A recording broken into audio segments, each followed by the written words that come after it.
Let me make sure it's connecting. Looks like it is. Yeah, there it goes. Make sure they're all on. There's 2, 3.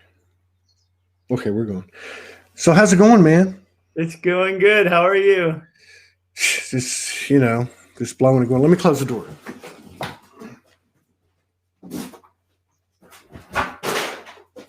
Your Facebook views, yes. We got our first Soulogy Fest end of May in Sedona for 3 days, and so that's been keeping me busy. We just put the tickets on sale Wednesday. Wow! So it's going to be pretty cool. We've got some good stuff coming together. It's going to be a mix of music, light language, poetry, dance, and obviously keynote speakers. And it's going to be a little bit different than your typical conference, and we're excited about it. So how about you? How you and your beautiful bride and baby doing? We're doing great. The baby just turned 20 months. Wow. Yeah. Yeah. How about this equinox energy? Hard to sleep. Tell me about it. I had some wild stuff going on last night. And the crazy thing about last night was normally when the lucid dream thing is really picked up, right? Mm-hmm. For everybody. A lot of people talked about it anyway. And normally I'll be conscious during the dream for the recall that I have. I'm not saying I have it all. And then afterwards, last night, it's really weird. I actually got the recall before the dream started. Like all the info came in, then I went into the dream. It happened. It was trippy. It was very trippy. It was some crazy stuff going on. So we got 52 people in the house. It's a special edition Sunday Soul Speaks 5D with our beloved brother, Daniel Scranton from Hawaii. It's been a while. It's probably been too long since we got together. But you know how it is. We all get going our direction, and then we come up for air, and we're standing next to the other one, and we collaborate again. But it's good to have you back.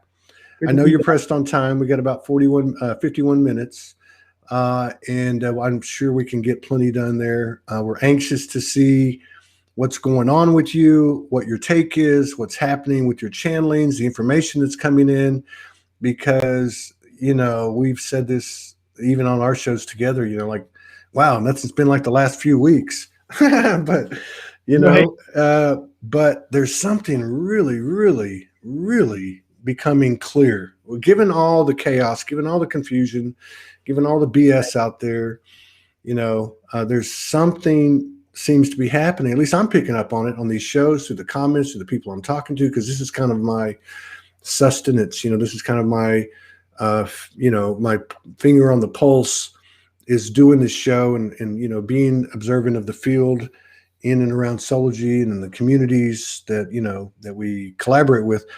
But yeah, it just feels very, very different. Can you fill us in, Daniel? Like, what's been going on? What's going on now? What do you see coming? And anything you want to talk about? Well, in a recent channeling, for those of you who don't know, I channel the Ninth Dimensional Arcturian Council 6 nights a week. I take one night off so I can get up early in the next morning and be with the baby and give mom a break. So I now do 6 night a week channelings that I put on YouTube and everywhere. And the most interesting one that's come up recently is they talked about these downloads that would come in the whole month of March leading up to the equinox. And of course, after the equinox too, still coming, that are designed to give us a layer in our energy fields to keep us from being influenced in the ways that we have been, either whether it's intentional or unintentional, whether it's just like the EMFs or whether it's like intentional interference with what we normally would have in our energy fields, all the good stuff that gets put there by our guides and so on. And so I found that to be really fascinating. And whenever I channel something like that, that's so new and unique, I always question it, of course, too, which is a natural thing for a channeler to do, to be like, well, was I just making that up, or is it real? Yeah. So, then I have to like rely on the people who tell me, oh, I felt a difference. Like I have felt more clear. Like Right. I felt like there's been less interference in my field. Yeah. Yeah. So Yeah, I just, this fits with several people. We're talking, the Sandra Walters, the Franco Di Nicolas, the Jason Estes, the people like you that have a little bit of foresight or intel coming in that gives us a little idea of what we're walking into or what we're in. And I just want to clarify this in just in a kind of the spirit of validation. For instance, Jason Estes is talking about the same type of thing that you're talking about going into May 15th. From May 15th on, it gets super crystal clear. Franco pretty much talks about the same thing. And I guess in a nutshell, the way I kind of process it and understand it from what you're telling me and what they're saying is that the disruptive, distorted, distracting stuff isn't sticking anymore. yeah. And or we're becoming more fortified in our field, and our true nature is becoming so powerful, or to a level that those things aren't sticking anymore. So like one and the same, pretty much the same thing. But yeah, that resonates. I align with that. That's cool. Yeah. Yeah, right. I'm doing the best I can. What's that? I'm doing the best I can with these channelings. Dude, yeah. Last night they said, last night the message was, well, the more you give, the more you be of service, the more we can give you. They're the Arcturians, and they mentioned Pleiadians, Lyrians, Andromedans, Syrians, Cassiopeians. They're all looking for people who are looking to be the helpers, Right. because then they realize, like, well, those are the people that can get more of what we're sending out to the masses. It's more efficient to sort of give more to them, Right, because they're giving more and they're spreading it. And I thought that was really interesting. Of course, it makes perfect sense logically. yeah. And it also makes sense that, like, the more you are in the flow, the more you let energy move through you, instead of having like the hoarding mentality of like, I just want it all for myself. Yes. Doing my own thing here. But the more you spread it around, then the more it's like a continuous flow, versus when it like got a dam on it or something. Yeah. And then it's like, oh, well, that person has enough. Right. That person's the person's not doing anything with what they've got. Right. That word hoard, it was in the field the last couple of days, and the message was fairly the same. It was kind of a little different, but it was basically, you can't hold on to anything, because if you hold on to anything, and we're not just talking material stuff or gifts or abilities, we're talking about trauma, we're talking about prejudice and bias, we're talking about all kinds of stuff. We're talking about energy. Allow it to flow. Don't hoard anything. Share, serve, ask for help.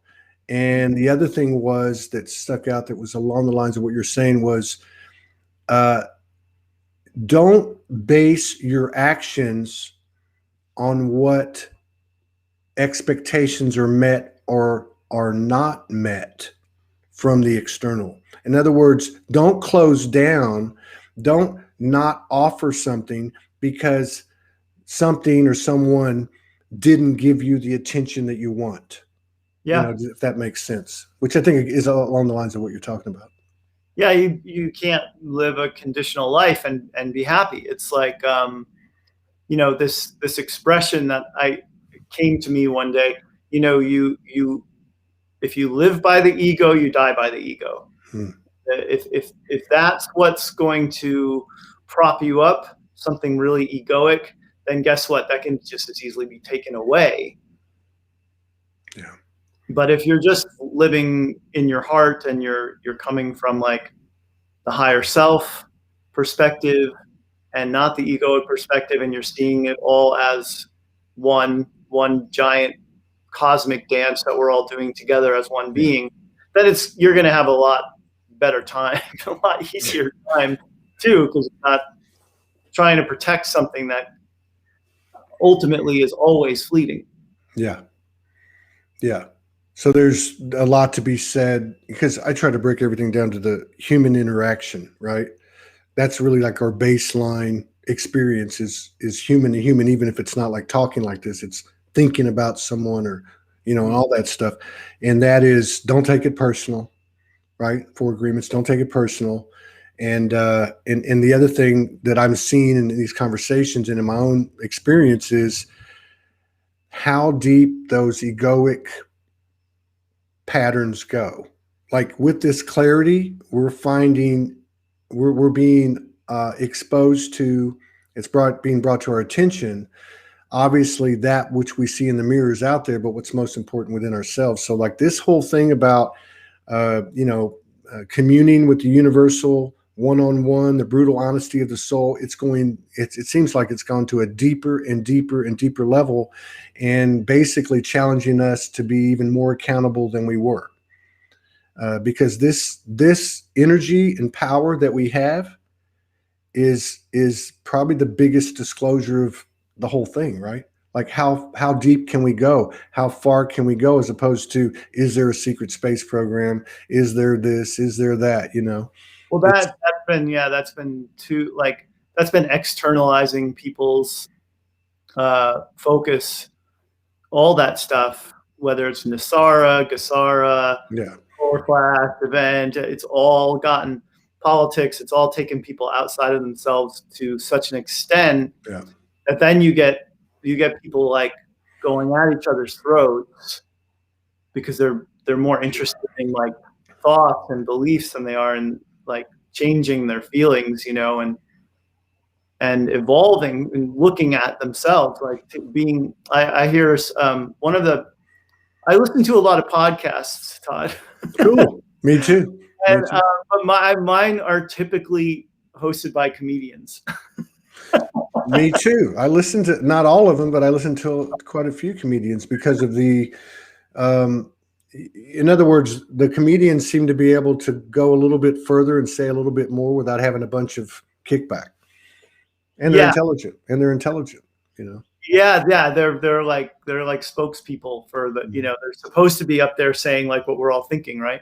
Right. So Sarah Silverman has a podcast, and she's great, and she always talks about like people not living a life of self-examination, and I think that's what we really need to be doing. And one of the things that I've noticed about myself, because I do like to take personal responsibility, is I get really riled up by what other people believe. And it's like, why do I do that? Like, why do I care? Why does it hurt me so much when I see what someone else believes, I know what you mean. In fact, I'm still weaning myself off of certain platforms, and I check some platforms that I may not align with, just to kind of see, taking all the energy I can. But I'll give you an example. Last night, I'm not going to mention any names. Okay. But there is a prominent YouTube platform that is part of the narrative, the story. Let me stress the word story, of Dark Against Light. Right. Which this particular platform takes it not just into the physical, but also what's behind the physical. So like there's this big war going on, and we got to do it now to save the universe. And I'm watching this thing, and I got about 7 or 8 minutes into it. I don't think I'll be watching it anymore. And the reason is they had a credible person come on that's inside talking about how the dumbs are being blown up, and it's all being directed to Antarctica, and there's going to be this big move, and we don't know if we're going to make it. And my point is, 500,000 people on the channel, this is subscriptions.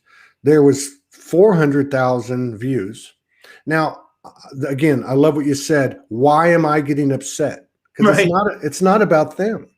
It's about me. And I realized last night that I got to a point 7 minutes into this video that I went, I'm done. I've had enough of it. I no matter how you bend it, I pulled all the truth I can out of it. I'm not judging it. It's just not my cup of tea anymore, right? So maybe that's why we do it. Maybe we are. It's gonna. Well, obviously, anything's gonna stay with us until we integrate it, until we align with it and bring equilibrium to it, right? Peace, yeah.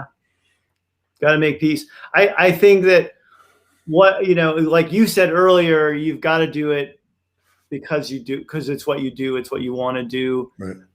Not for the views, not for the likes. What I've noticed that those are the videos and those are the people who get the most likes and the most followers.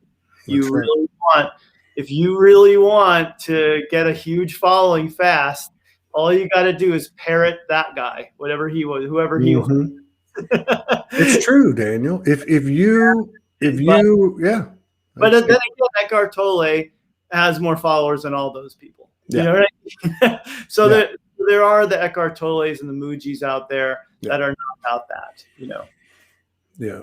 Well, and I've seen many times, and certainly recently, it was reemphasized a couple times in the last month, and I'm sure you've seen it too, where they've actually the you, me, we, and it has actually come in and shown me how much penetration and permeation that an energy like Soulogy or Daniel or whatever may have, that is doing it for with the heartfelt intention for service to self, service to brother and sister, service to universal, in equality, but actually seen in the divine holy grid, seeing the and even beyond the earth grid, the impact that we're having, and not to underestimate just because we don't have the views and we don't have this and we don't have that.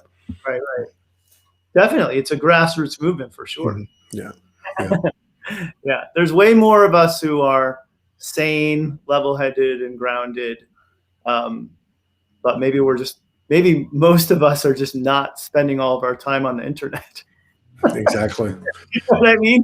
Like, I can't wait till we're done so I can go to the beach, go to the forest. Yeah. Take out, play. I don't really want to spend a lot of time on the internet seeing what so-and-so has to say about such secret whatever. No. I want to ask you something. Over the last 30 days, maybe 6 weeks, there's seen for me again, and again, when I say me, I'm talking about my experience, observing the field in the work that I do, my own experience, comments made. So you got physical, non-physical, all that, right? There seems like that to me, there's this feeling and in observation seeing that there's an automatic pilot to this thing that's bigger than all of us. Like, it's game on. I mean, like, this is happening. It's not gonna happen. It's here, and it's kind of, it's gonna put us where we need to be. And you know what I mean? It's bigger than us. And like you said a minute ago, if you go this route, it's going to be a little bumpy. So again, I always go back to that Zen proverb, let go or be dragged, and it just, Yeah. I mean, it's like the Taurus, the Taurus. You probably saw the movie Thrive, I'm sure. Mm-hmm. I watched it again recently. I liked the first half. The second half, I thought, went a little bit into that kind of off the rails place. But the interesting thing about the first half is talking about how the toroidal wheel, it's like a donut. Homer Simpson would love it. It's like, I think it goes up. This way and then out and down this way. And basically we're right now going up. Yeah. As the collective. So you're right. There's no stopping that. We're part of this gigantic plan that involves like being higher than the center of the Milky Way galaxy. It involves, the second half of the 26,000 year cycle of, I think, the universe. I'm not, but we're in the feminine now. We moved from a masculine phase to a more feminine phase. And a lot of people that have been operating from the lower masculine don't like that. So, there's a lot of there's a lot of that grabbing on and being dragged going on. Mm-hmm. You know, people don't like that, like it when they're called out, you know, and they don't want to have to like, if you don't want to examine yourself, you're not going to be very happy with this natural tendency toward the feminine that's happening right now, where you can see it everywhere and people resist it and they call it cancel culture and stuff like that. But it's really just saying like, hey, I have feelings, you know, and if my feelings matter and we have to talk about them. We have to talk about feelings. We can't just say like, oh, it's censorship. Oh, it's, you know, it's too much of this, too much of that. But it's really like, hey, let's start having a conversation about things that have been suppressed for so long, because we as a society, we're just like, put your head down, pull yourself up by your bootstraps, work hard, work for 40 years, retire, die, you know, like that's just it. You know, like we've been in survival mode for so long. It's time for us to get more into like thriving mode. Yeah. Yeah. Yeah. And to me, I'm going to go back to something you said earlier, because it's kind of connected to it. That one of the other messages, you know, that I've heard for a few years off and on, but certainly picked up recently was, we're here, ask us for help. Right. So I might have, you know what I mean? So I or somebody else might have an experience. You know, I had one last night. I built a fire for the equinox, spent some time by myself. It was colossal. But when I sat down to do it, I said, I want to serve. I've always wanted to serve. Here we are now. I'm asking from an equal position at the round table of my aspects. You know, let's say my monad, my oversoul, whatever. I'm Todd the human. Assist me. And so there's been more of that. You know, people acknowledging that when they ask from that core, that they're getting immediate reciprocation. Things are happening, magic, alchemy, and all that stuff. Now, in terms of what you said a while ago, that I think is kind of connected to it, is you said that those that support us, our teams, our aspects, are funneling the majority, or not say the majority, but the lion's share of the energetic assistance and otherwise to those that have done the work, that are doing the work, that are in this frame of mind. I want to serve equally self, brother and sister in the universal. Do you, to that point, do you think that as we have gone into this year and as we head into these next expanding months, that another way to say that would be, they're making us clean out our closet so we can be lighter and more aligned in order to do that? So in other words, some of these folks have been doing the work for a long time have been getting major energy coming in to help them look at their shift and look at their stuff so that they can serve in a greater capacity and take on that more expanded energy. Well, I think that a lot of people really have done so much clearing already, and that they're now the pure open conduits that are ready to take on more. So the analogy that came to me when you were speaking was of you know, those bird feeders that are like cylindrical and they have the little, they'll have things that for each bird to stand on and get they poke their little beak in there. So the beings that are helping us are looking at all the bird feeders, and we're all bird feeders in this analogy. Yeah. And if this bird feeder over here is full, doesn't need any more, like what's the point in putting more bird food in that feeder? It's full and there's no birds feeding off of it. Right. But this here has like 20 birds at a time pecking away. So then this one needs to be given more so that it can distribute it to all the different birds who will then fly off. And that's a great analogy. So we're the bird feeder, and the feeder that gets filled is the one that's flowing, not hoarding, Yeah. And paying it forward basically, because it's all the same energy, right? Like And, the universe yeah, is given. Yeah. it could also be too that the feeder that's full, but no birds are there. That person just needs more time to go within. That person just needs more time to heal themselves, or it doesn't necessarily mean that that bird feeder is hoarding that bird seed, I but maybe got it's you. not I got ready you. in the public eye. Because I know I work with a lot of people, who I work with a lot of people who want to be out there doing more. They want to be of service. They just have something that holds them back. Mm. So, like they find that it's hard to find their voice or know what to do or how to put themselves out there, what to call themselves. They live somewhere, there's not a lot of people around supportive of what they want to do. So there's a lot of that going on too. So then, those people, they have to realize that, like, just holding an intention to be of service, just offering yourself up and saying to the universe, hey, I'm ready. Let's do it. Whatever you want me to do, I'll just sit here and be a conduit if you want me to. But I don't necessarily know if I'm ready to go on YouTube or Instagram or whatever.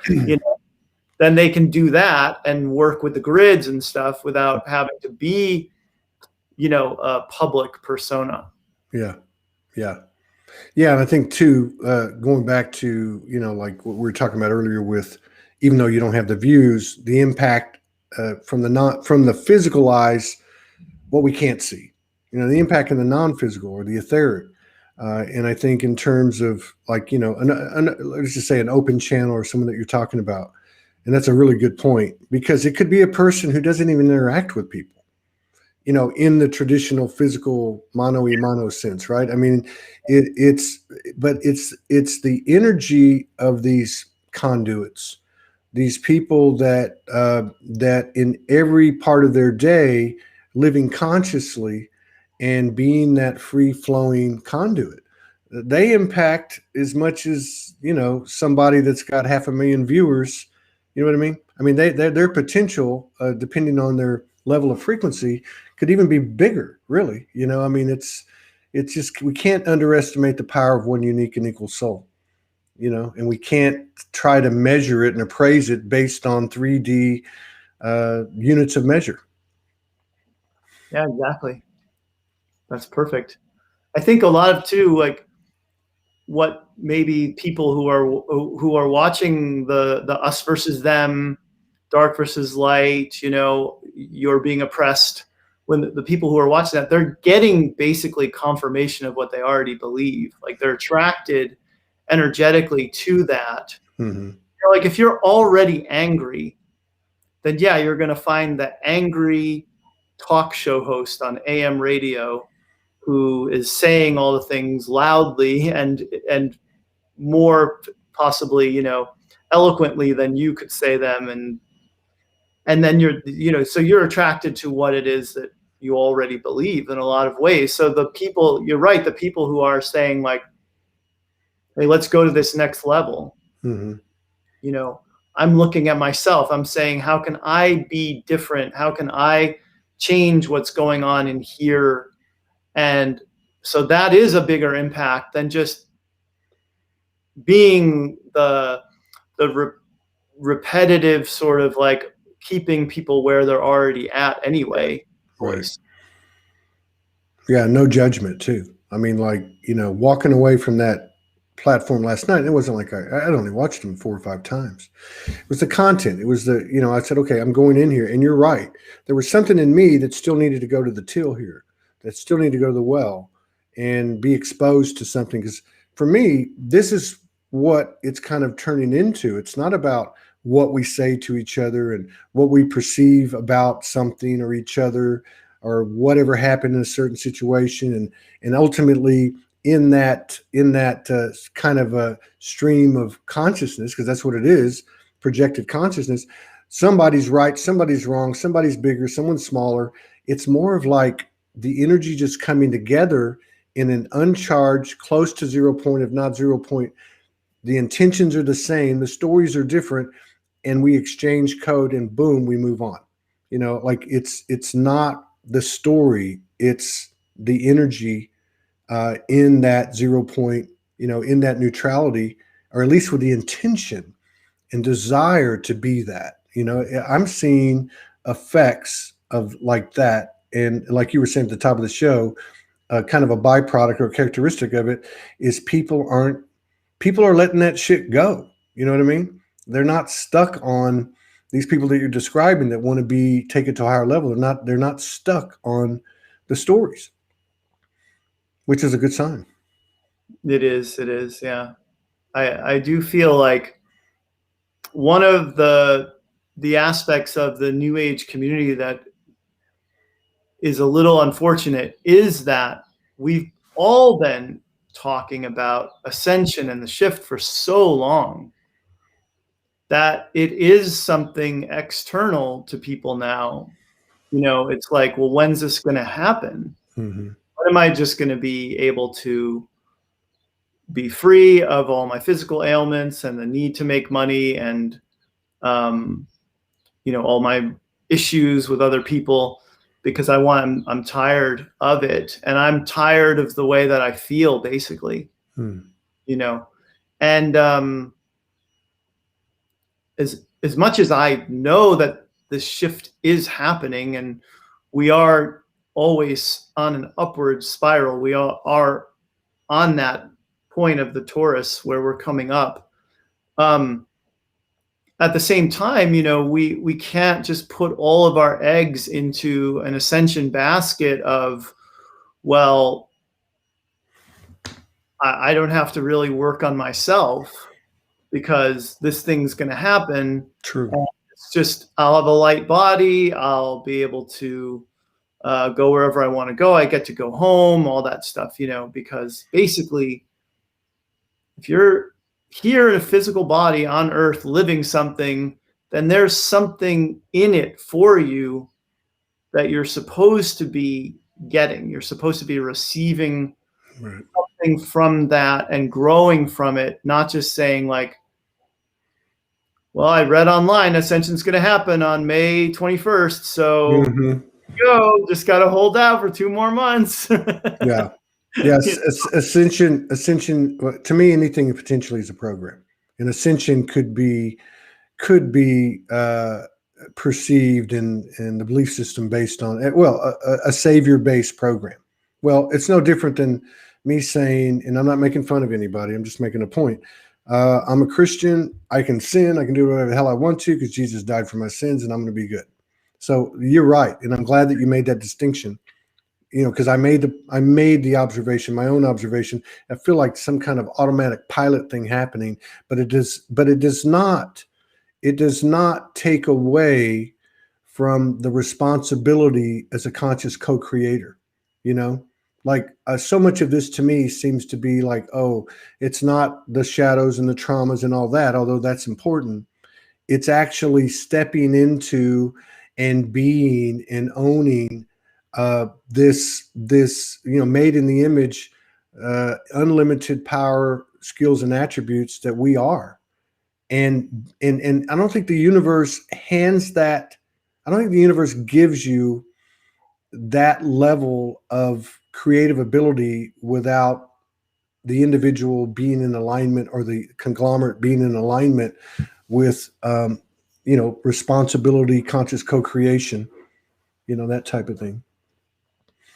Yeah, I do think that a big piece that has really shown its head during the past year has been, well, can you see yourself as part of a collective, and can you not push against someone who has wildly different beliefs than you do and whose vibration you find actually kind of hard to just even observe, even to look at the what they're posting in all caps or something.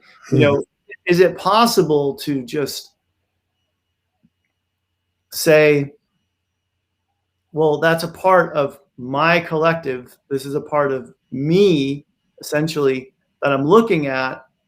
And can I accept this person, even if they don't accept me? I mean, the rise of racism and white supremacy that's been going on lately is, yes, it's really awful and like terrible that people feel like proud, proud boys, at groups like that, like they're proud of their white supremacy, and that's sad. But at the same time, like, what is our role? What is the non-white supremacist role then in that? It must be to accept them, to love them, to see. And this is something that I mentioned her before, Sarah Silverman. She does this. Like she goes out and meets with neo-Nazis and she's Jewish, and talks to them and wants to know, like, how can we have a common ground here?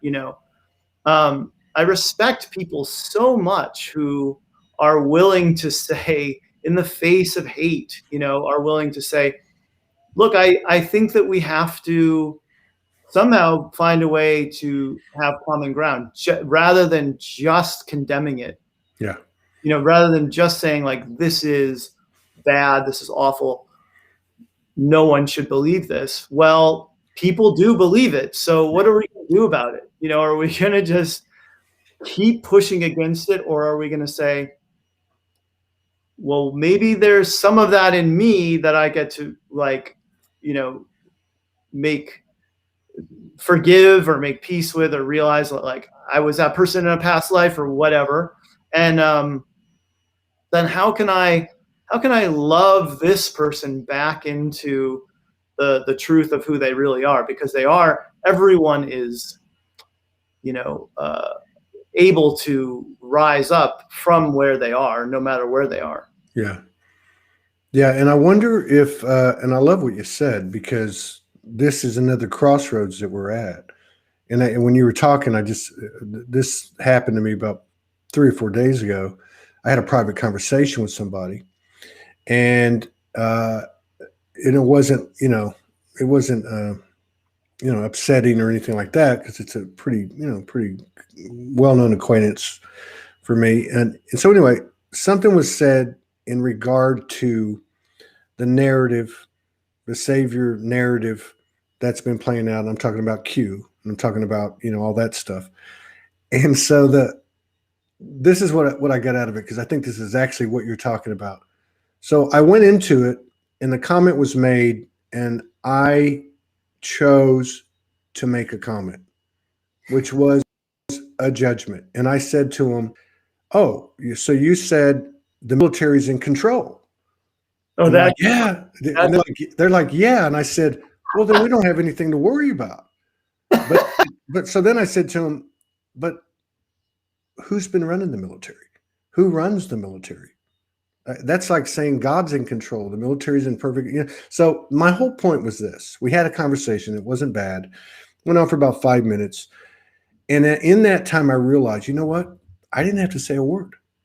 I could have just listened to what he said, oh, okay, and not said a word. And I would have been less encumbered to get to the point that you're talking about, which is to accept it.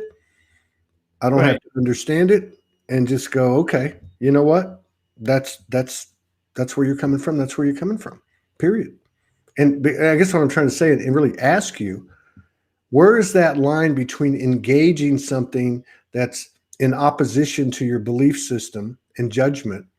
Where's that line where we do it and we don't? Is it better for us not to say anything? Well, I think live and let live, let the baby have its bottle. Pass the bar. That sort of thing, because you can't, like, what's happened essentially is that things didn't turn out the way those people who believe in that narrative thought it would. So then the stories they make up to support that narrative have to get even crazier, right?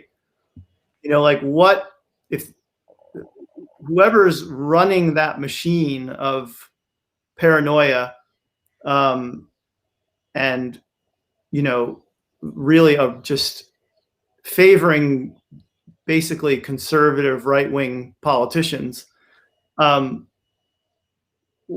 how, like, they just have to think like, well, what can we do now to sort of keep this story going? And so they just made up another false narrative about the military running things. And, you know, that's the way I look at it. And I just think, well, that's not what I'm here to do. I'm not here to, first of all, it's not I'd rather not ever have to look at politics again, but it's hard to avoid. It's one of those things where I kind of like was able to not have anything to do with it for so long and just stay out of it and never voted and all that stuff. Now it's gotten to the point where it's like, okay, it's right in your face. What are you going to do about this now? And yeah, I'm conflicted all the time about that. But as a person, like, most of the time people don't really care what I have to say. So that's good. Like, my Facebook and Instagram is like all channeled material. I'm not going out there saying stuff as Daniel. I talk as Daniel to you, and after I make my videos on YouTube and stuff, but I let the Arcturian Council do the talking. They're like the best part of me and more, you know what I mean? So it's like, I do always try to rise above, not engage. And I'm still like I said, I'm still working on my own issues with this. I mean, my parents are both very conservative. So it's like when I'm talking to them on the phone, it's like I'm getting basically whatever Sean Hannity, Tucker Carlson, whoever else, you know, whatever they said is what I'm getting from my parents. I specifically don't watch the news, but then everything that I get when I talk to my parents is like, it's as if I'm watching the news. So it's hard. It's very hard for me. It's very hard to either like just say nothing or change the subject as fast as I can, you know, but there's a part of me that really wants to say, I think that's bullshit. You know? So let me ask you this, with what you've been getting recently, because I don't want to run out of time. And this is along the lines of what you're talking about. If I look at, you know, a couple of years, 2014, 2015, when I was downloading and remembering Galactic War stuff, right? Dark versus light and all that. That to me is no different. That's the story. Even though it's at another level, that's the fucking story, right? So last night when I did this little equinox fire, a lot of that stuff came back, and I was very active in dream state, and me and many other people. It was almost like the cleanup crew. Like all of those riffs, and again, I know it's a metaphoric message, all those riffs, particularly and specifically to Galactic Wars, Pleiadian Anunnaki, you know, Orion and the whole nine yards, they were being healed and sealed. That's what I heard. Being healed, it's being sealed. And to me, that is a message. That's code. That's a sign of the progress that we've all made. And we all know that it happens in the energetic field first. And then we start to see it here, right? And I guess, you know, what I'm saying is, or asking you is, has your recent channelings or even other times, are you feeling that? Are you feeling at an energetic level that the rifts are being, or the traumas, or whatever you want to call it, are being made whole? And that we will see in our experience here some evidence of that? I think it's coming up for us, yes, to first of all get to that point where we realize, like, even if you've led a life like I have, where I've never had to fight in a war, thank God, it's still, you still have the dreams, and you still have the knowing that, yeah, I was there. You know, even if you just watch the Star Wars movies, which are essentially about the Orion Wars, The pivotal moment in all of that for me is in Return of the Jedi, where Luke has the opportunity to kill his father. He's chopped off his father's hand. His sword's gone. His father's lying there. He could strike him down, and that would be the end. But the whole reason he's there having that confrontation with his father is because he thought, I'll go to my father and I'll see if I can convert him. I'll see if I can. I know there's love still in him. I've felt it. I know it's there. And all I have to do is focus on that and bring that out in him.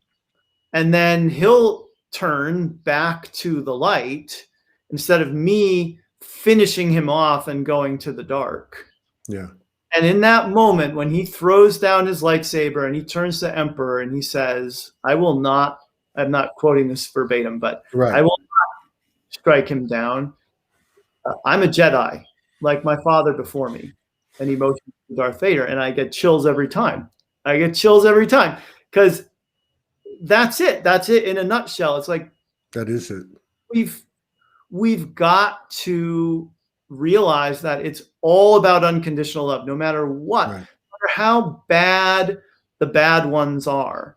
And the stories that are being told, which are, I'm sure, true to a certain extent, but have been weaponized in a lot of ways against people who are not in any way involved in these, pedophile rings and stuff. But those stories are true, of course. There's definitely the worst of the worst that's happening in our world today. Hard as hell to even hear about. Never think about, well, how could I possibly get to the point of forgiveness, acceptance, compassion, and unconditional love? But that's the real goal. The real goal is not to defeat. It's to find a way to love everybody back into, and it's super hard, and I know it's hard, and I know that people are just like, no right now as they're hearing this. We can't do that. There's not a way to bring us all together, but I know that there is. Yeah, that's a great that's a great, well, it is, because if you look at the energetics of that moment, he by taking out the dark, or killing something, he's actually becoming something he's not. And whereas we're all Luke Skywalker, and we're all going to have that moment, those moments, I might say. And in those moments, which could be an argument with somebody, right? Oh, we're not the same, right? So what I'm saying is, in that moment, he chose to be that which he was, which was essentially saying, that's me down there with the hand cut off.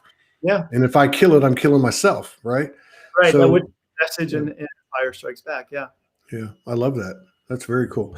And there's been, obviously a lot of talk about masculine, feminine over the years, and with the occurrence of what you're talking about, which is very obvious, the feminine energy coming up in everybody, right? And everything, the force of it, that automatic pilot thing, part of it, bringing the balance.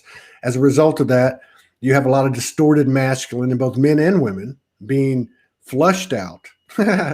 And it's interesting. It's interesting. And I just want to ask you, before we get out of here, as an incarnated man,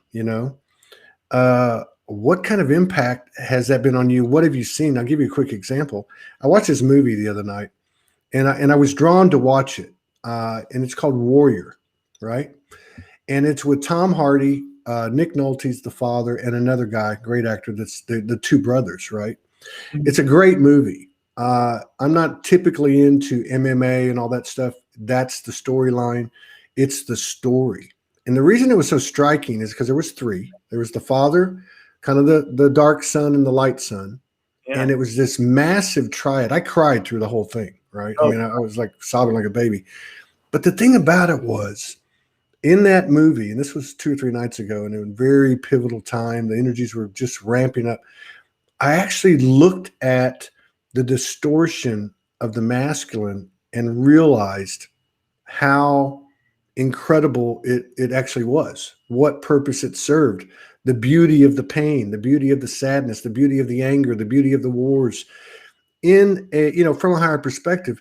And then the unification of the triad, whether it be mother, father, child, or in this case, father, son, son, kind of like the parable of the prodigal son.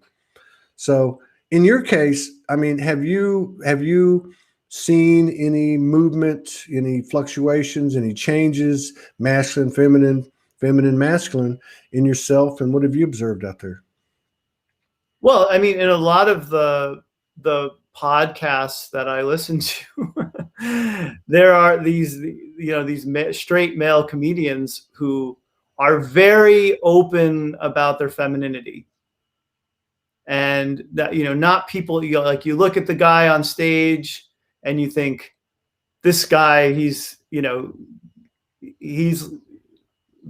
lower masculine incarnate, but no, they're not really that. I think there's a huge change. I accepted my feminine side very much so a long time ago, and it threw a lot of people, and a lot of people told me I was too feminine and I needed to change. And everybody thinks you're gay. I heard that a lot. And I said, I'm not going to change. This is who I am.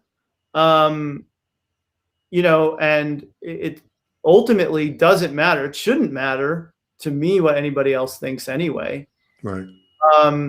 But it's like, there came a point where I feel like in myself, the pendulum swung so far when I was younger, like a late teen, like basically my whole life, I was trying to be that lower masculine guy, the athlete, and, trying to appear rugged, and, drank a lot, thought that like how much you could drink was like a sign of how like tough you are and masculine and all that stuff. And then I went, I think in the other direction, where I kind of like rejected anything that was masculine. Now I realize that like there's of course a place for it in us.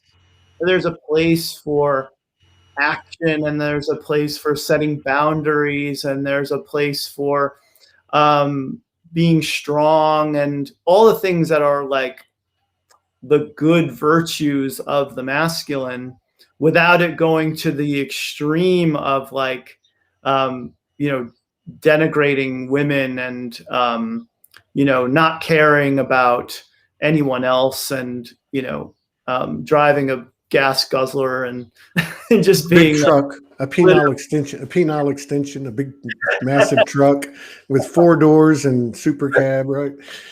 Yeah. No, I get you. Yeah, you're right. I mean, I've been tailgated so many times by pickup trucks in my life. Right. Look how big mine is. and then a pickup truck hit me one day, and like the guy like gave me his phone number, didn't have insurance, and then like never returned my calls. So it's there you go. Complete manifestation of beliefs there. Man, it's good talking to you.